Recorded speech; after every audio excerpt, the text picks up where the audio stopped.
Olá, somos da CarbonFi, o podcast da Carbon Business Co., a escola de negócios do mercado de crédito de carbono e finanças regenerativas. Isso aí. Olha, parece que Wall Street reencontrou o ritmo, hein? Tá um burburinho diferente, rolando uma agitação que, sei lá, a gente não via há um tempo. É verdade. Quase dá para ouvir os sinos tocando de novo, né? Exato. Depois daquela calmaria toda, que alguns até chamaram de longo e sombrio inverno, né? Pois é, um período bem parado. Aí, de repente, a máquina de fazer negócios, fusões e aquisições, o M&A, parece que despertou com tudo. E não foi devagar não, né? Parece que ligou na tomada e já saiu correndo. É isso mesmo. As informações que a gente levantou mostram bem isso. O tal do buzz das grandes transações, ele voltou e já dá para ver uns reflexos, sabe? Ações de banco de investimento subindo. Sim, reagindo bem. E essa história que chamou a atenção. A tal guerra por talentos. Banqueiro de M&A recebendo proposta com um aumento de 30%. Isso é... uau! É um número bem expressivo, né? Mostra que a demanda estava represada e a expectativa, assim, tá bem alta para um aquecimento que dure. Não é só um ajustezinho. Não. Indica que o jogo mudou de patamar na busca por essa galera. Ok, então. Vamos mergulhar nisso aí. O foco da nossa análise hoje é justamente essa retomada. Essa volta forte do M&A. A gente quer entender o que está por trás dessa euforia toda. Por que agora? O que será que mudou assim? Tão de repente? Boa. E claro, o que isso pode sinalizar para a economia global e principalmente aqui para o Brasil, né? Como isso bate aqui. Excelente ponto para começar. Porque, olha, essa retomada tem várias camadas, sabe? Não é só número, não é só transação, envolve confiança, estratégia e muito dinheiro mudando de mão.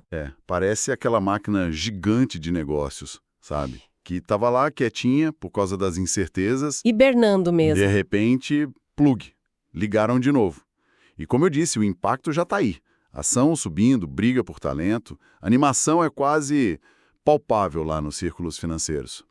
E o que eu acho fascinante mesmo aqui, e talvez o ponto mais importante para o pessoal entender, é que essa euforia ela vai muito além de ser só boa notícia para o banqueiro ou para o mercado financeiro. Ah, é? Como assim? Essa retomada do M&A, ela é talvez o sinal mais claro, mais concreto que a gente teve em um bom tempo de que a confiança voltou.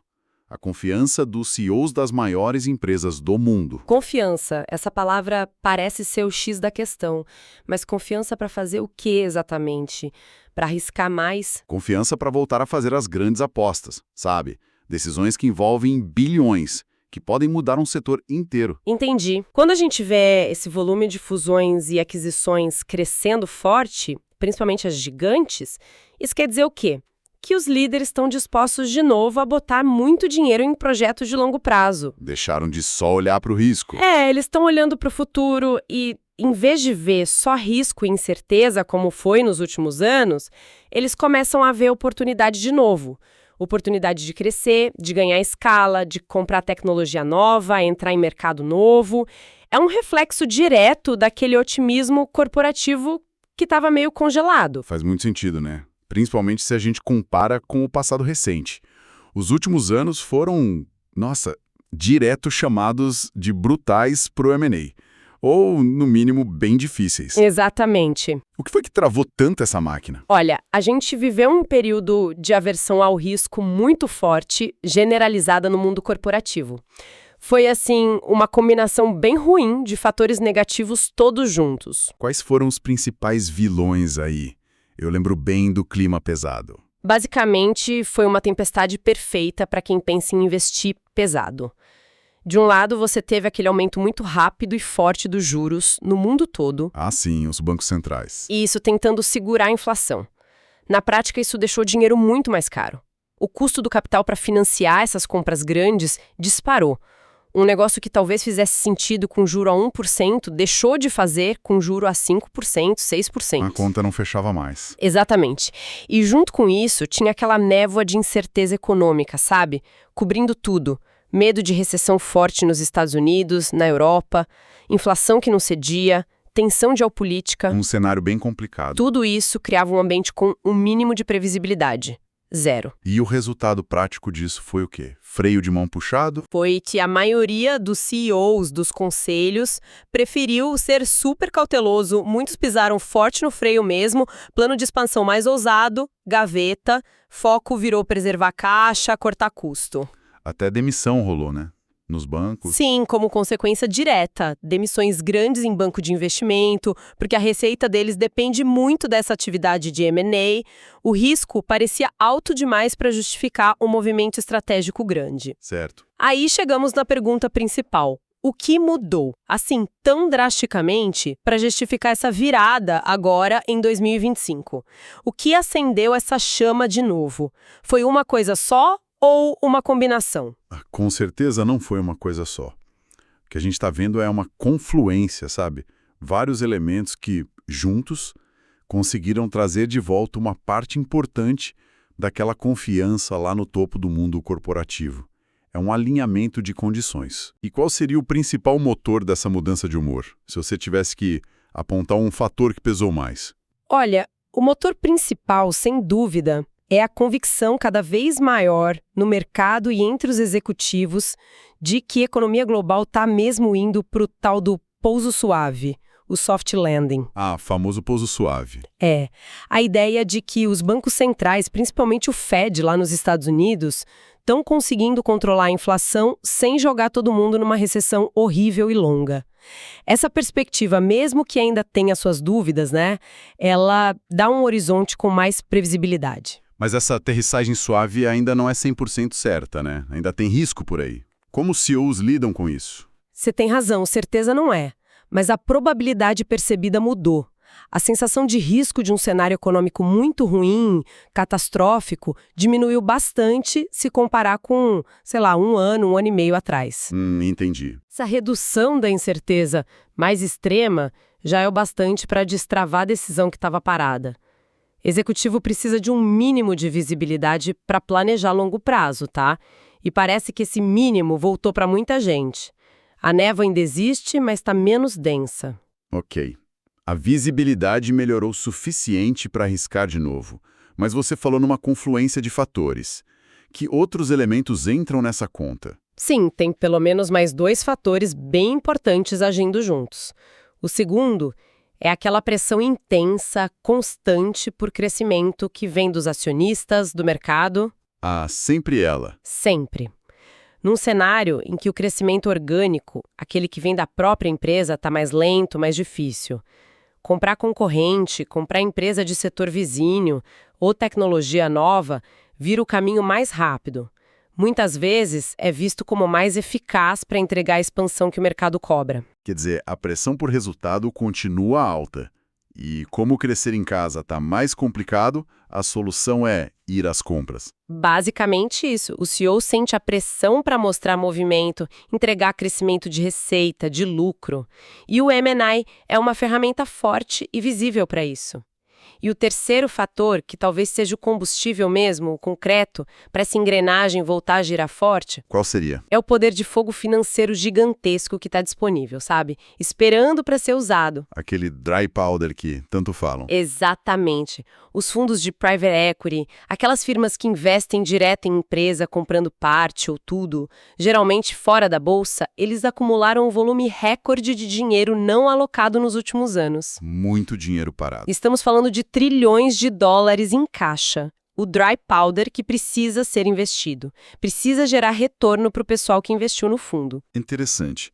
Mas esse dinheiro já não estava lá antes? Por que ele está sendo liberado com tanta força agora? Ótima pergunta. O dinheiro estava lá sim, mas 2 coisas mudaram. Primeiro, a confiança, que a gente já falou. Os gestores desses fundos também estão mais seguros com o cenário para fazer investimento grande. Certo. Segundo, com a perspectiva melhorando, e talvez um ajuste nos preços das empresas, nos valuations, começa a aparecer mais oportunidade de negócio, que encaixa no que esses fundos buscam de retorno. Então a combinação de ter que investir com mais negócio aparecendo. Dinheiro com um ambiente que parece menos arriscado e com uma oportunidade mais clara, abriu a comporta. Esse capital todo é, de fato, o combustível dessa nova onda de transações. Então, recapitulando os motores. Confiança voltando por causa da ideia de pouso suave, pressão dos acionistas por crescimento que não para e essa montanha de dinheiro dos fundos pronta para agir. Uma combinação potente mesmo. Se a gente conecta tudo isso, dá para ver bem como esses elementos se alinharam, sabe? Criaram o terreno fértil para o M&A que a gente está vendo agora. A janela de oportunidade que estava fechada ou só uma frestinha aberta, parece que escancarou de novo. E agora, trazendo conversa para cá, para nossa realidade, como fica o Brasil nisso tudo? Essa euforia lá em Nova York, Londres, como isso bate aqui? O Brasil consegue pegar carona nessa onda global de M&A? Olha, a resposta curta e direta é sim. O Brasil tende a se beneficiar, e de formas bem concretas. Historicamente, sabe, um mercado global de M&A aquecido costuma ser bom sinal para mercado emergente bem posicionado, e o Brasil está nesse grupo. De que jeito a gente pode ver esse benefício? É só mais dinheiro entrando, assim. O fluxo de capital é, sim, um canal importante. Quando o apetite por risco do investidor global aumenta, e M&A forte geralmente indica isso, tem uma tendência natural de vir mais dinheiro estrangeiro buscar oportunidade de retorno maior em país como o nosso. Isso pode ajudar a bolsa, o real. Pode ter efeito positivo na B3, sim, e também ajudar o real, porque entra mais dólar para ser convertido e investido aqui. Mais investimento estrangeiro direto, né? Comprando ativo, empresa brasileira. Exatamente. E isso leva a outro ponto, a dinâmica das transações que envolvem a empresa brasileira. Um cenário global aquecido aumenta a chance de dois tipos de movimento. Primeiro, empresa brasileira boa, com tecnologia legal ou líder no setor dela, pode virar um alvo mais atraente para um gigante internacional comprar, para eles expandirem ou entrarem aqui no Brasil. Isso. E quais setores poderiam estar mais na mira aqui? Bom, é difícil cravar, mas a gente pode pensar em setores que o Brasil tem vantagem ou muito potencial. Energia renovável, agrosustentável, tecnologia ligada a isso. Faz sentido. Empresa de tecnologia com solução inovadora, fintech, software, costuma chamar a atenção também. E, dependendo da perspectiva para o país, infraestrutura, consumo. Interessante. E o segundo tipo de movimento que você falou? O segundo é o inverso. Facilita também para a empresa brasileira que já é internacionalizada fazer compra lá fora. Ah, as nossas comprando lá. Isso, com o mercado global mais ativo, aparece mais oportunidade e talvez um financiamento melhor para essas nossas empresas multilatinas ou globais crescerem fora. Buscar mercado novo, tecnologia, marca, diversificar, buscar know-how. Então, tem mais chance tanto de sermos comprados quanto de comprarmos lá fora. E o clima geral, aqui no mercado local, Faria Lima, por exemplo, como reflete? O otimismo costuma ser contagioso, né? É quase certo que um cenário global mais positivo para negócio vai se refletir aqui. A gente pode esperar um aquecimento também no M&A doméstico. Empresa brasileira negociando com brasileira. E os bancos daqui se beneficiam? Com certeza. Os bancos de investimento locais que assessoram essas transações aqui na Faria Lima se beneficiam desse novo ciclo. O bom humor de Wall Street, quando ele dura, costuma sim gerar um efeito positivo no sentimento do mercado brasileiro. Essa visão de otimismo global, de confiança voltando, é forte. Mas, assim, traduzindo isso para o pessoal que está ouvindo, qual é a mensagem principal para levar dessa retomada do M&A? É só notícia boa para quem trabalha com finanças? De jeito nenhum. Eu diria que essa volta forte do M&A funciona como um verdadeiro barômetro da confiança da elite corporativa global. É um dos indicadores antecedentes mais importantes sobre o que pensa e o que pretende fazer quem toma as grandes decisões de investimento que moldam a economia mundial. Não é só sobre grana, então. Não, é sobre a percepção do futuro. É um termômetro do otimismo dos grandes líderes. Entendi. Ele sinaliza que, apesar de todos os desafios econômicos, geopolíticos que ainda existem, tá? Não sumiram. Importante lembrar disso. Muito. Mas, apesar disso, os líderes das maiores empresas do mundo estão agora olhando para frente e vendo um balanço que pesa mais para a oportunidade do que para o risco que paralisa. Eles estão dispostos, de novo, a botar dinheiro para trabalhar com base nessa visão de futuro. E essa disposição para investir, para fazer aposta grande, tem um impacto que vai além das empresas envolvidas nas fusões, né? Sem dúvida.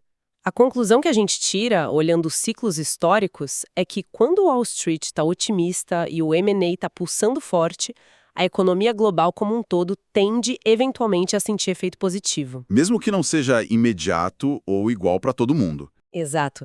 Pode não ser na hora, nem uniforme, mas geralmente dá um impulso no investimento, na inovação, às vezes no emprego. Isso mostra a importância desse tema para muito além do caderno de economia. É um sinalizador importante para onde a economia pode ir nos próximos anos. É fascinante pensar como essas decisões, lá nas salas de reunião com cifras bilionárias, criam ondas que afetam tudo de forma tão ampla. Precisamente. São decisões estratégicas que redesenham a competição em setores inteiros, podem criar gigantes novos, movem muito capital de um lado para o outro e, no fim das contas, influenciam o crescimento e o mercado de trabalho. Considerando tudo isso, a confiança voltando, as apostas bilionárias de novo na mesa, isso me faz pensar numa coisa que você tocou de leve.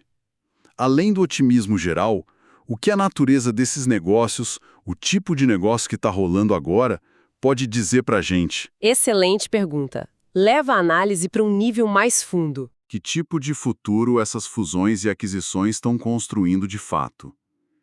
A gente está vendo mais movimento para consolidar mercado, tipo comprar concorrente para ficar maior e diminuir a briga, Ou será que o foco é mais em comprar inovação, comprar startup de tech e a biotech? ou, quem sabe, a aposta do momento é ir para geografia nova, expansão agressiva para mercado totalmente novo. Exatamente essa é a questão crucial para a gente observar nos próximos meses, nos próximos anos, ir além do volume e analisar o que estão comprando e por quê. As escolhas mostram a visão deles. As escolhas concretas que os líderes estão fazendo agora nessas transações revelam muito sobre a visão estratégica deles, onde eles realmente acham que está o valor, o crescimento futuro.